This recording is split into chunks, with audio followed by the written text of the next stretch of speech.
Hey guys, it's Tiggy Maximus with Tiggy Maximus Talks, episode 205 on Spotify and YouTube. Well, guess what, guys? It's election day 2024. We got Kamala Harris going head to head with Donald Trump for the presidency of the United States of America. And, well, I did pick Kamala. Hopefully, she wins tonight's presidential election. Um, let's see.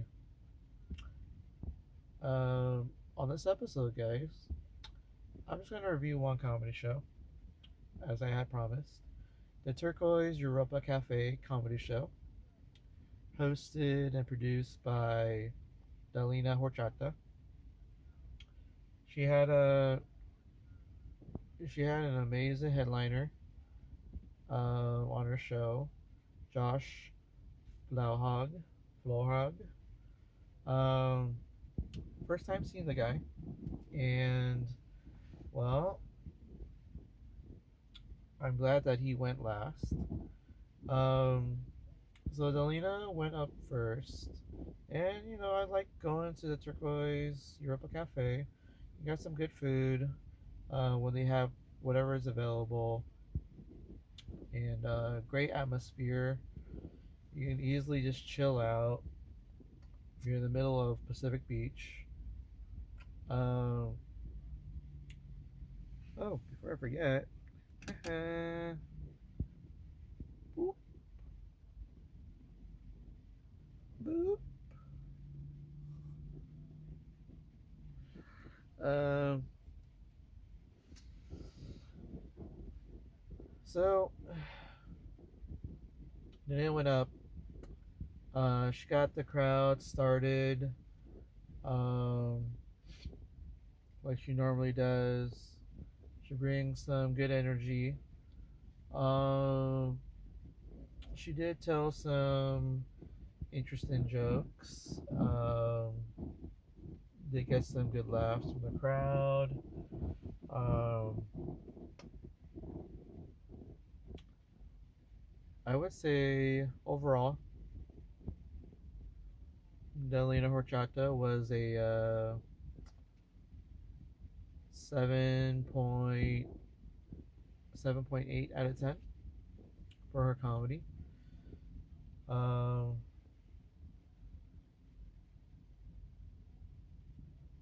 then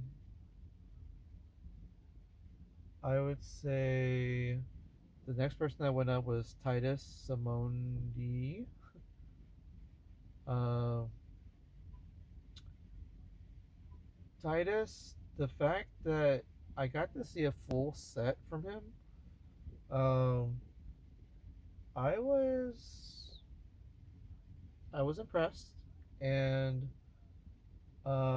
he did really well with this crowd in Pacific Beach, and he did put in some good work, and he's working hard, um,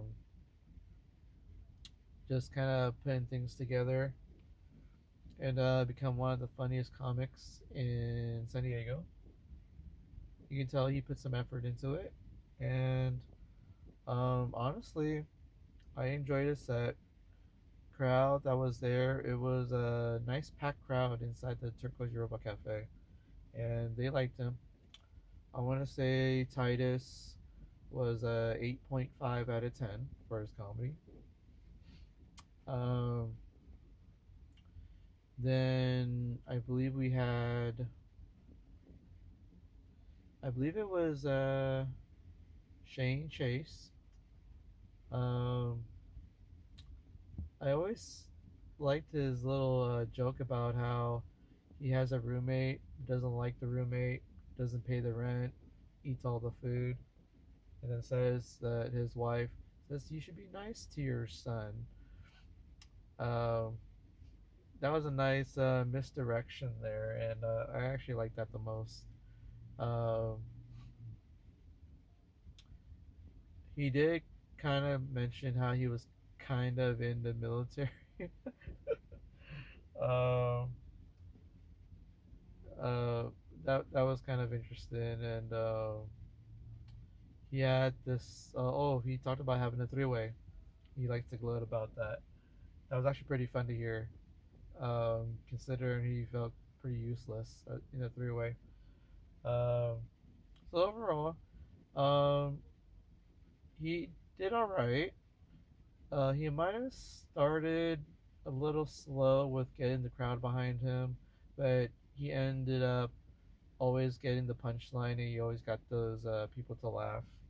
Um, that was interesting because at first, at the way that he was kind of setting it up, it felt a little different, but even though it was the same delivery, um, so it might have had a little bit of a lag for people to kind of catch on to where the joke was going to go, and then the punchline happened. So, um, but overall, he didn't do too bad. I want to say he was a 8.2 out of 10 for that his performance at the Turquoise Europa Cafe. Um, then I believe we had first time seeing this lady, Nina Stone. She has um, she has planned out her funeral and how extravagant it's going to be. I guess Megan the Stallion is going to be part of it. So that was kind of cool listening and kind of seeing how the whole thing's going to play out. And she kind of let us in on it. So um, I think that might have been like the most interesting part or the most funniest part of her set. I don't remember too much else about her set, but I want to say that she was an 8.1 out of 10. Um, then I believe we had Christian Scala. Um, Christian Scala. He did all right. He did kind of start slow to get people behind him. Um, uh, he might have gone and asked about his look-alike during his set. I think. If not, I don't remember a lot of people laughing throughout his set. It might have been at times during his set. Um, so I want to say overall, I want to say that Christian Scala, he was a 7.5 out of 10. Um, then we had Taryn Heffley. Um, I want to say that he he did pretty well during this set. There were some times they were kind of chill, but then other times he really did get the crowd to catch on, and he had talked about he might have talked about Wisconsin and talked about Texas.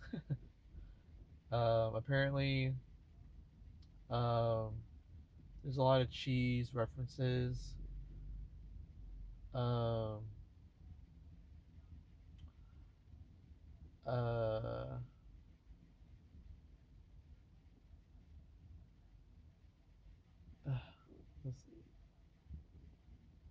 he had a lot of new jokes, but the Wisconsin cheese thing was a new one. Um,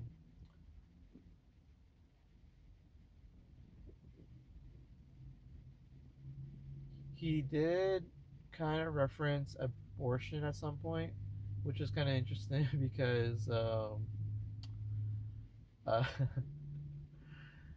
it was just kind of funny because he did a little bit of crowd work, and there was a man who was sitting in front of me, and I think he was referencing Shane Chase, and Shane Chase didn't want to partake in the crowd work by Taryn Heffley because he kept asking, when it comes to abortion, could you imagine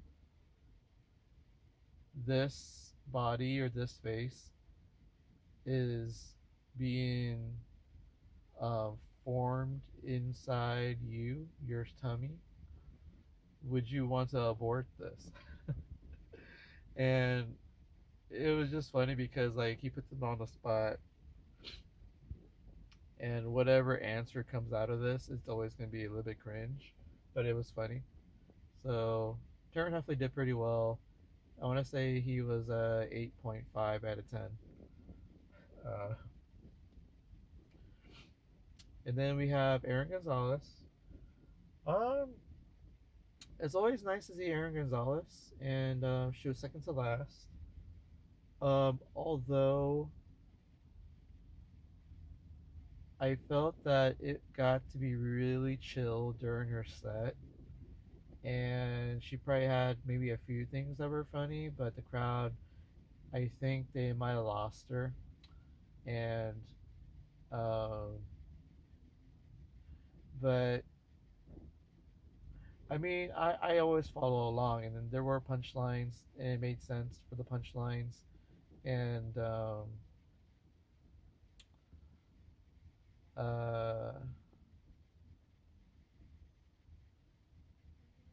yeah, I remember she talked about dating. She did talk about dating younger guys and then dating older guys. Um, I think there was a joke where she said something about um, I think it was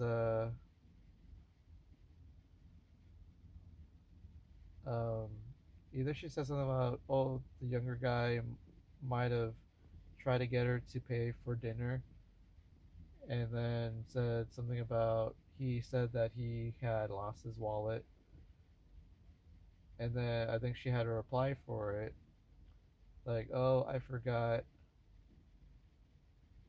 something about either I forgot um, she forgot to she might have said, oh, I forgot either my she forgot her makeup, or she forgot her nice clothes, or she forgot her wallet too. Something in the lines of that. That might have been the only funny thing that I remembered from her set. Everything else is kind of chill. I want to say overall, Erin Gonzalez was she was a 7.5 out of 10. And then we have her headliner, um, Josh Florhaug.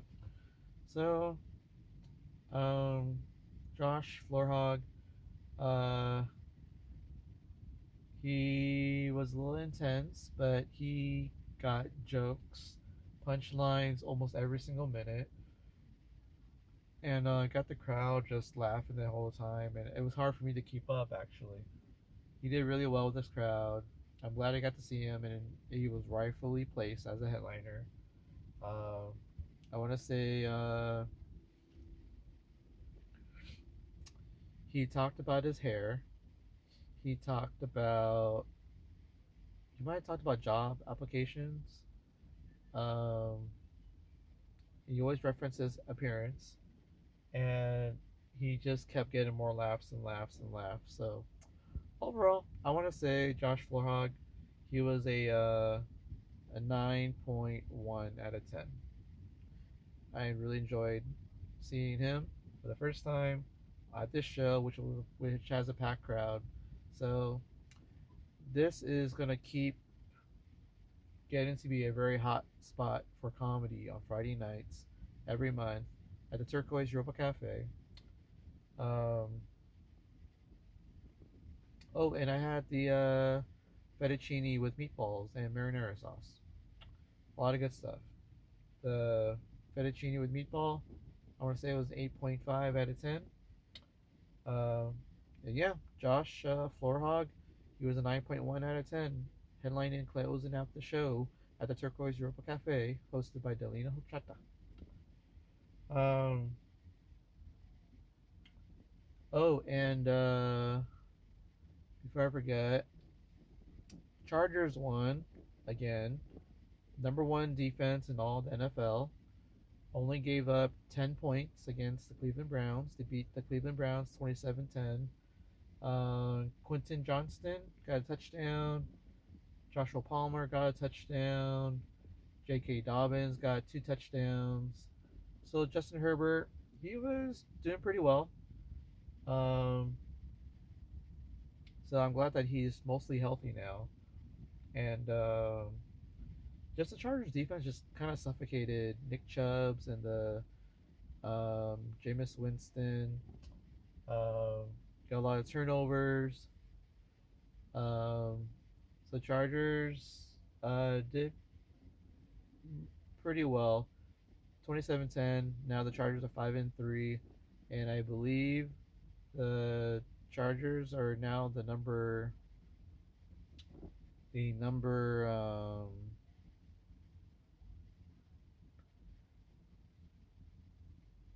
I think they're number six. They're the number six seed in the AFC playoff picture. Uh, so chances are the Chargers might be playing the Pittsburgh Steelers or the Buffalo Bills. Um, so Chargers got some really good defense. The offense is kind of coming along. Um, we do have one of the best kickers in the game, but Cameron Dicker, the kicker, he was a little bit off with his kicking game. He did miss an extra point, and he did miss a casually kicked 44-yard field goal. But other than that, Chargers are rolling. They're beating teams they should be beating at 5-3. Chargers take back second place of the AFC West Division. And next up, the Chargers are playing Sunday at home at SoFi Stadium against the Tennessee Titans. Um, so the Chargers should win that game and go 6-3, and they're gonna have a very interesting stretch. They're gonna play Joe Burrow in the Cincinnati Bengals at SoFi Stadium, which got bumped up, flexed in to NBC's primetime Sunday Night Football. They kicked out the Colts and the Jets, and they put in Chargers and Bengals. Woohoo! Um, and then after that, I think the Chargers are playing I think they're playing the Baltimore Ravens on Monday Night Football.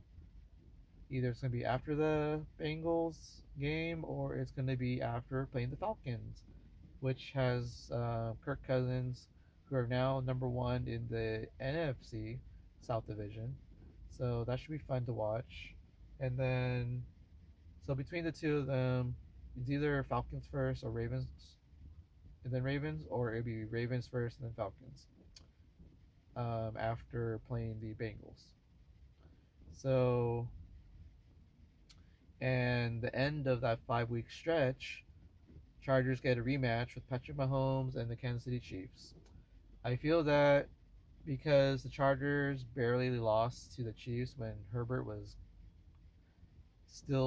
dealing with a high ankle sprain, he was still hurt when he played against the Chiefs, and the Chiefs only won 17-10, which so happens they actually got the lead late in the fourth quarter.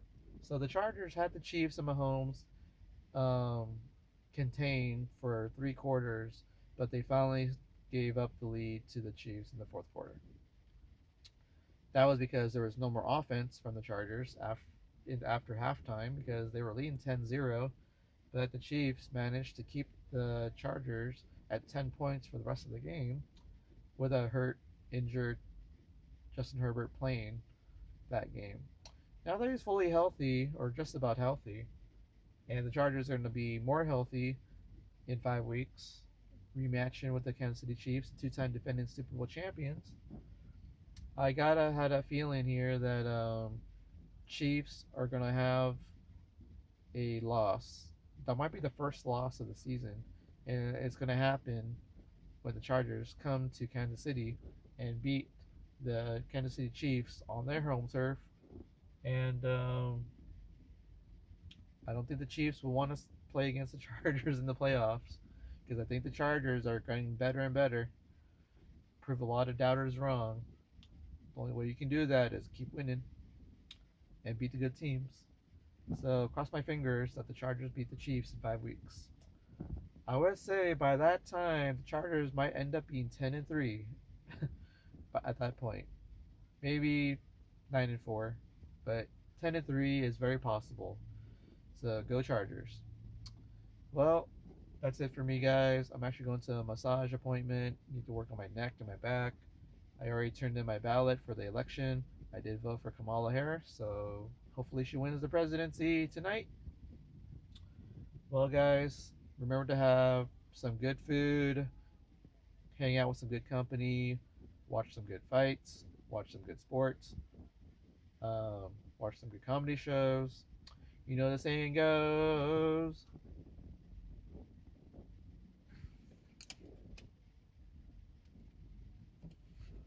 Boom! Tiggy Maximus, signing off. Baby. Alright, later, guys.